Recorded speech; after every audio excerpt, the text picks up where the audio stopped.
西月，又在看直播呀？你每天都看得这么起劲，究竟在看些什么？西月，你来啦！我在看一个美妆博主的直播，他正在试用一款新出的口红。美妆博主就是那种在网上分享化妆品、衣服的人吗？我有时候在抖音上也会刷到，感觉挺神奇的。对，我们叫他们博主。博主这个词是从博客主来的，现在主要是指在网上分享内容，并且有一定影响力的个人。他们不光是在小红书上写分享，很多也会在抖音、B 站、微博上发视频。抖音我知道，就是那个短视频平台，我有时候也会刷到一些搞笑视频。抖音确实很火，不过小红书上更多的是生活方式、美妆、穿搭和旅行的内容。B 站，也就是哔哩哔哩，现在也越来越受欢迎。很多年轻人喜欢看那里的知识分享、学习视频，还有动漫。自媒体嘛，就是一个人就能做出内容来。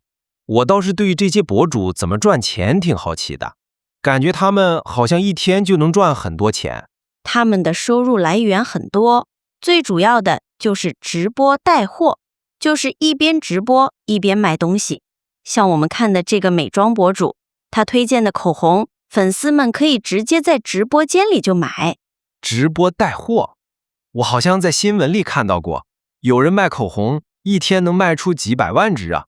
对，李佳琦就是一个例子，被称为口红一哥。还有以前的薇娅也是带货女王，他们的直播间人气非常高，卖货能力超强。哇，那听起来收入很高啊。还有别的赚钱方式吗？当然有，比如品牌会请他们做广告合作，就是给产品打广告。还有粉丝们在直播时会给他们打赏，就是送礼物，相当于给他们钱。另外，一些博主还会自己开发课程或者卖电子书。这么说，在中国，博主已经是一个很成熟的职业了。可以说，成为一个成功的博主需要长期努力。现在甚至有搞校开始教直播带货这个专业了。真的吗？这也太厉害了吧！不过我觉得做博主竞争应该很激烈吧？竞争非常激烈，而且变化非常快。可能这个星期流行的东西，下个星期就过时了。他们的算法也很厉害，会根据你的喜好，给你推荐你可能喜欢的内容。还有算法，听起来很复杂。是啊，而且他们很注重这个人设，就是人物设定。比如，有的博主会把自己定位成邻家姐姐，有的会是知性美女，有的会是学霸。人设听起来有点像演员。有点像，但又不太一样。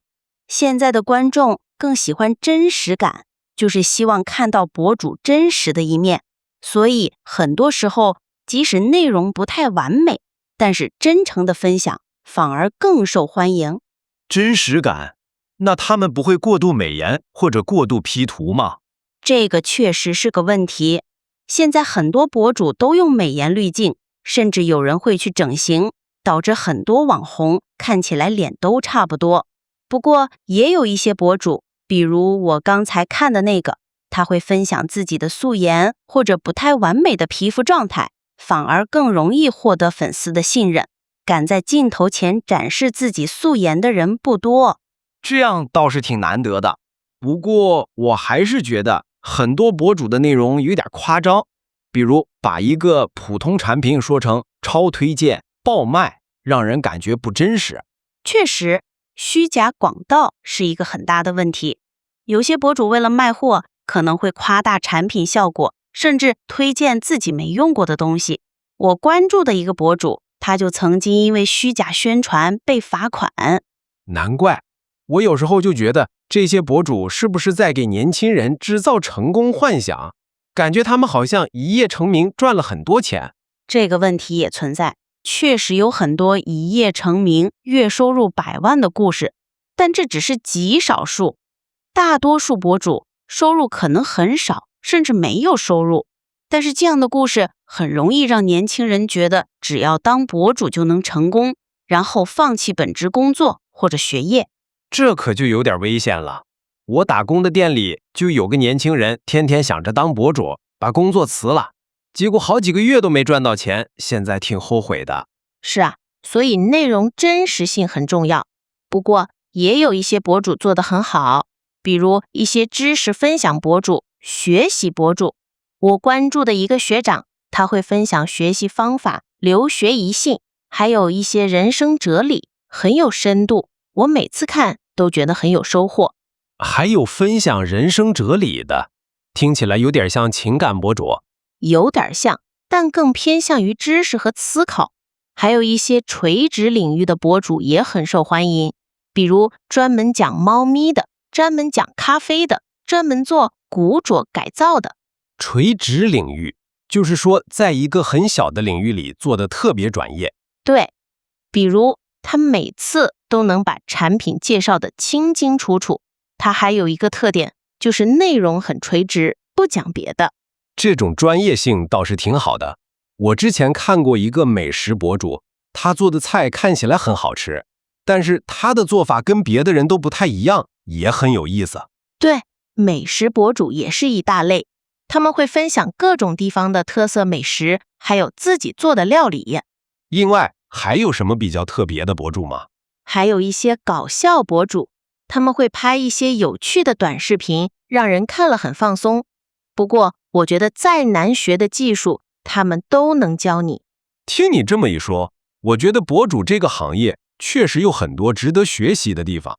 不过，我也看到一些负面内容，比如有人因为虚假广告被罚款，还有人因为人设崩塌导致粉丝流失。是的，这个行业也有它的问题，比如内容抄袭也很普遍。为了追求爆款，很多人会模仿别人的视频。还有社会上对颜值至上和攀比瓜的批评也很多。攀比瓜就是看到别人有好的东西，自己也想要，然后想办法去买。对， MSN 上充斥着各种豪车、名牌、豪华旅行的内容，很容易让一些年轻人产生忧虑，觉得自己不够好。这倒是真的，我有时候也会看到一些分享的，就觉得，哎呀，别人都过得这么好，自己好像什么都没有。所以，作为观众，我们要有辨别能力，不能全信。